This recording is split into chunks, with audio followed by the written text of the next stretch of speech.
आज की कहानी बहू का सब्र। मम्मी जी, आप ये तो बता दीजिए आखिर इस घर में मेरा कमरा कौन सा है। आज माला ने अपनी सास उर्मिला जी से पूछ ही लिया था। तंग आ गई हूँ मैं रोज रोज इधर उधर सोते सोते। आज आपको मुझे बताना ही होगा। माला ने लगभग गुस्से में ही अपनी सास से पूछा। बहू, क्या तेरा मेरा लगा रखा है? जहाँ मन हो वहीं सो जाओ। उर्मिला जी बोली।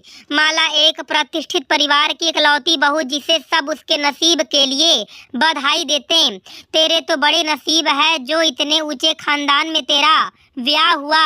माला के ससुराल में दो ननद, एक देवर, चाची सास, चाचा ससुर और उसके खुद के सास ससुर और उसका पति संदीप। अब इतने सारे जन लोग तो घर भी बड़ा ही होगा।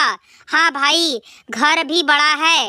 माला अपनी शादी के कुछ दिन बाद ही अपने पति के साथ शहर चली गई थी।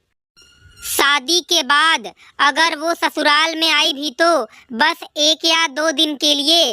अब कोई 1 या 2 दिन के लिए आए तो कोई भी एडजस्ट कर लेता है, लेकिन जब तक माला शहर में संदीप के साथ रहती थी तब तक तो उसे कोई परेशानी नहीं हुई। लेकिन जब ये लॉकडाउन हुआ तो वो अपने ससुराल आई।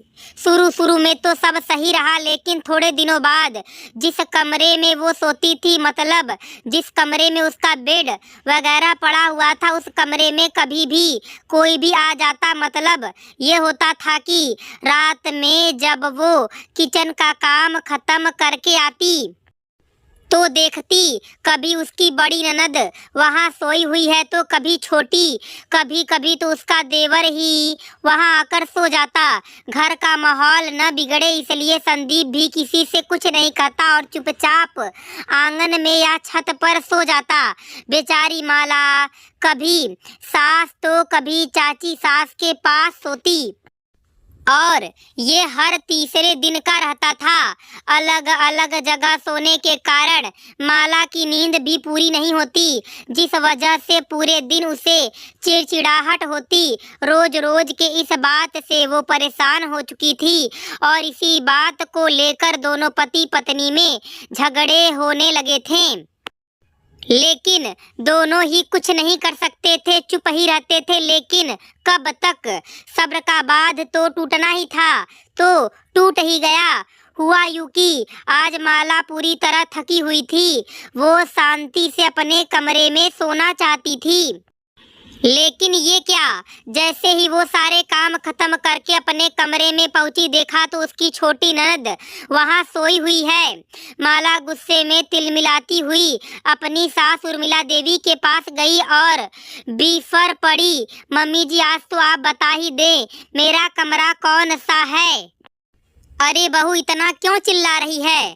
क्या हो गया? उर्मिला देवी ने अपनी बहू से पूछा। मम्मी जी, आज फिर दीदी मेरे कमरे में सो रही हैं। क्या करूं मैं? कहाँ सोऊं मैं?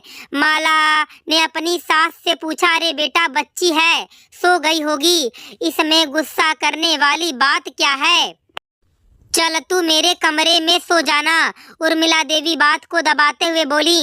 अरे मम्मी, जितनी बच्ची भी नहीं है जो कि ये ना पता हो कि मुझे कहाँ सोना है कहाँ नहीं, और मुझे किसी और के कमरे में नहीं सोना है। मुझे सिर्फ ये जानना है कि इस घर में मेरा कमरा कौन सा है, कहाँ मैं चैन से सो सकती हूँ।